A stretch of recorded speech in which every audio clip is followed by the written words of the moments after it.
Chapter 64:17. In order to acquire a suitable food processing company as soon as possible. Duncan asked AI to analyze the list of all regular food processing companies in Morocco, and then analyze the advantages and disadvantages of each food processing company, based on their registered addresses and satellite images of the skyline. One of AI's biggest advantages is that it can think. So Duncan does not need to guide it step by step, but directly tells it his needs, so that it can find a food company from these companies that is not in good operating condition, but has a land area and building size that can hide thousands of people and is far away from densely populated areas. So, AI immediately selected 5 companies that meet his needs for him. These 5 companies are all located in relatively remote areas of Morocco. One of them is not far from Duke Mining, only about 100 kilometers away. What's more perfect is that this company is less than 50 kilometers away from the coastline. If people are to be placed here to wait for a transfer abroad, then this is the best choice. So, Duncan temporarily separated from Charlie early the next morning and went to the company alone to find out. Charlie, on the other hand, stayed in the hotel room and sat on the floor, continuing to review the set of hand seals while slowly accumulating the spiritual energy in his body. Charlie is now very obsessed with this set of hand seals. Just like a wool party addicted to wool pulling wool. As long as he has time, he will practice with it and exchange extra spiritual energy for himself by constantly repeating the set of hand seals. After a 3-hour drive, Duncan finally arrived at the town where the food processing company was located. This company is located in the suburbs of the town. More than 300 employees are basically from this town. The town is about 30 kilometers away from a fishing port on the northeast coast of Morocco. Because it is not directly on the coast, the people in this town have no chance to become fishermen. When the fishermen on the coast rely on fishing to improve their living conditions, the villagers of this small location can only go to the surrounding seafood processing companies to work.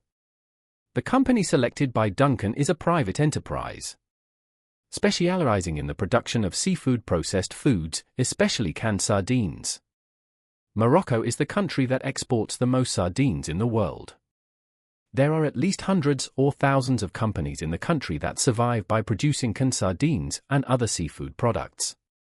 Although Morocco's GDP has increased because of sardines, most of these companies that produce canned sardines do not have an easy life. Since it is only the most basic food processing, their threshold is relatively low, and because of the low threshold, the competition among peers is also very fierce. New companies want to gain a foothold and often rely on price wars to obtain orders. Over time, everyone has to lower prices, resulting in a continuous decline in the profit margins of the entire industry. Nowadays, many companies are struggling on the edge of the survival line. This is the case with the company that Duncan chose. It was funded and established by a former local municipal government civil servant. After more than 10 years of continuous development, its scale has indeed become larger and larger. But due to backward production technology and low efficiency, the operating conditions here are also gradually declining. The boss of the company is old and gradually loses his ambition. He only wants to continue to rely on this company to create meager profits. It is precisely because of this idea that he has not invested funds in the company for upgrading and expansion in recent years. So the competitiveness of the company is getting worse and worse. More importantly, it is very difficult to sell such an old enterprise. The industry profit is not high, and the cost of upgrading and transformation here is a huge expense. If you are not careful, you may suffer losses.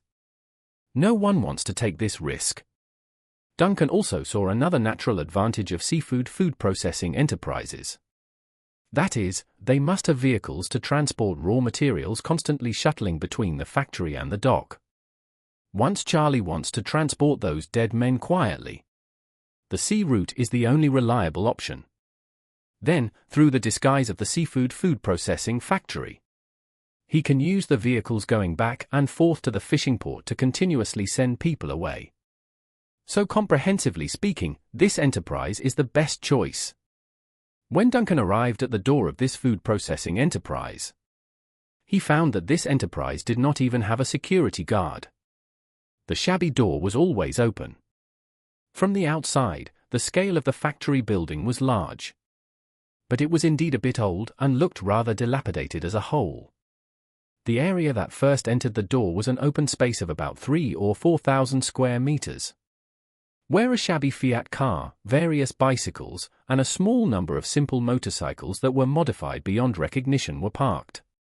The right side looks like an unloading and storage area, because there is not only a cargo platform for unloading, but also a well-sealed single building.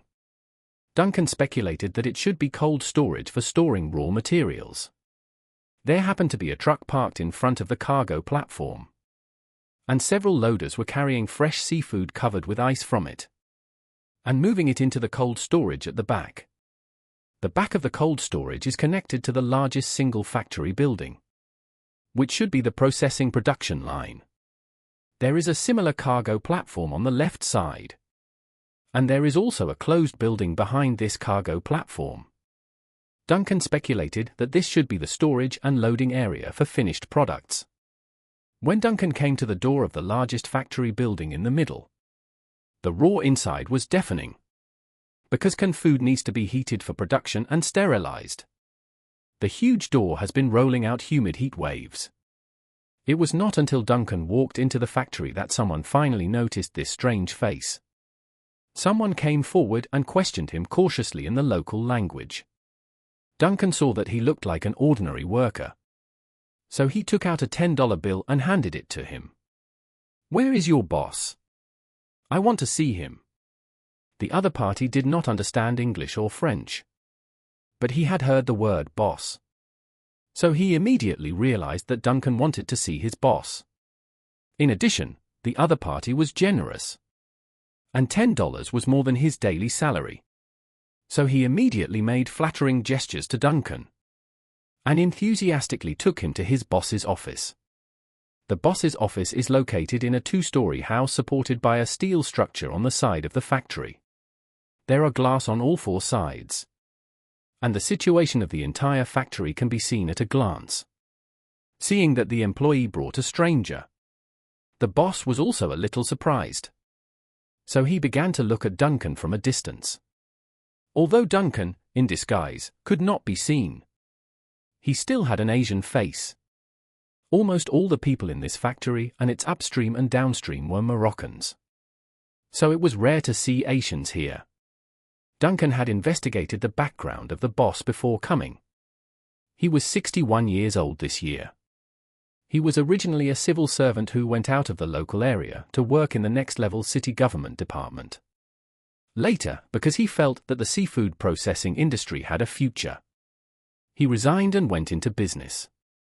He returned to his hometown and opened a canning factory. Because he was a local and had accumulated a lot of connections as a civil servant in the city, he received a lot of favorable policies when he came back to build a factory. Not only did he get a lot of land, but he also got a lot of low-interest loans. And the scale was getting bigger and bigger. However, because he started from scratch, his actual income was not high for many years at the beginning of his business. The money he earned was either used to repay the loan or to manage relationships. In the 7 or 8 years after the loan was paid off, his income level should be pretty good, with an annual profit of about $200,000, which was considered a lot in the local area. But the situation has deteriorated a lot in recent years.